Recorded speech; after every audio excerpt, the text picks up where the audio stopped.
Porn is like a buffet. आप कभी buffet पे गए हो ना, खाना कितना पड़ा होता है, दिल चाहता है बंदा हर चीज खा जाए। आप डालते हैं अपनी प्लेट्स भर के, लेकिन आधा खाया, कुछ खाया, 2 प्लेट्स खाई, दिल तो चाह रहा है कि मैंने वो भी खाना था तो वो भी खाना था, लेकिन पेट इजाजत नहीं दे रहा। आंखें भूखी होती हैं इंसान की। Porn is like same. इंसान जब वेबसाइट पे जाता है, what happens is उसको वो अपने आप को सेक्सुअली सेटिस्फाई तो कर ले टेम्परेरीली, लेकिन उसकी आंखें भूखी रहती हैं and he urges to go back to that sin again and again, again and again. कोई भी शख्स अगर इस एडिक्शन में है, जो एडिक्ट की बात कर रहा हूँ मैं, वो कहता है कि ठीक है मैं इसमें आइंदा कभी नहीं जाऊँगा, आज के बाद ये आखिरी दफ़ा था, I will not go to this addiction any more. अगले दिन फिर वो उसमें पड़ा होता है, 2 दिन बाद फिर उसमें पड़ा होता है।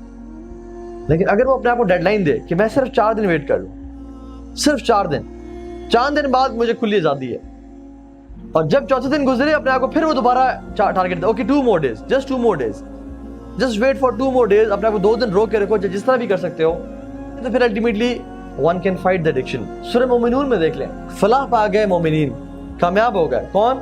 जो अपनी नमाजों में खशियत इख्तियार करते हैं, ठीक है, जो लोग लव से, यूजलेस चीज़ों से दूर रहते हैं, जो लोग ज़कात को अदा करते हैं, और जो लोग वल्लज़ीना हुम लिफ़ुरूजिहिम हाफ़िज़ून, वो अपनी शर्म गाहों की हिफाजत करते हैं। उसके बाद अल्लाह सुब्हानहू व तआला ने फिर जिक्र किया मुख्तलिफ क्वालिटीज़ का, ठीक है, फिर जिक्र किया कि जो लोग फहश और बुराई से बचते हैं। अगर आप इन्हें काउंट करें तो अल्लाह ताला ने फिर आखिर में दोबारा कहा कि जो लोग नमाजों की बाकायदगी से अमल करते हैं, उलाइका हुमुल वारिसून अल्लज़ीना यरिसूनल फ़िरदौसा हुम फ़ीहा खालिदून, ये वो लोग हैं जो फिरदौस के मालिक बनेंगे।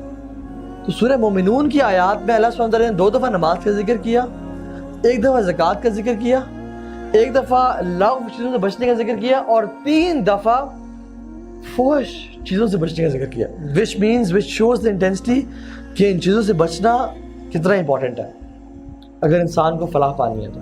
Keep yourself busy. मैंने क्या कहा था कि या तो अपनी नेगेटिव हैबिट्स को आप शट डाउन करें, या फिर पॉजिटिव हैबिट्स अपनी ज़िंदगी में डालें। एक्सरसाइज करें, अपनी जो एनर्जी है ना हमारे अंदर, जो जवानी है, ठीक है, उसको निकालें, फुटबॉल में, क्रिकेट में, स्क्वॉश में, स्विमिंग में, इधर निकालें, पॉजिटिव में निकालें।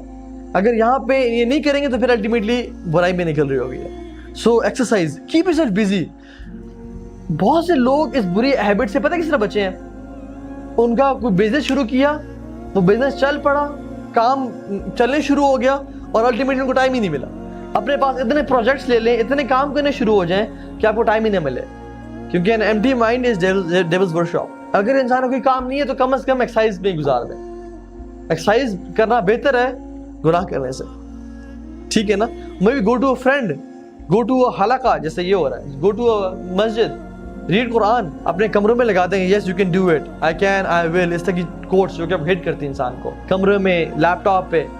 और ये जो वर्ड है अल्लाह देख रहा है, this is very powerful, very powerful. इंसान अपने लैपटॉप के ऊपर यहाँ पे लगा दे, अल्लाह देख रहा है, और फिर देखे कि मैं इंसानी गैरत गवारा नहीं करती कि कोई भी ऐसी नामहरम को भी नजर पड़े जिसमें ऊपर, मतलब अल्लाह ऊपर अल्लाह का नाम लिखा हुआ है कि नोइंग अल्लाह इज वॉचिंग। वैसे तो हर इंसान को पता है अल्लाह मुझे देख रहा है, लेकिन वो चीज़ क्या करती है, रिमाइंड कराती है, हिट करती है।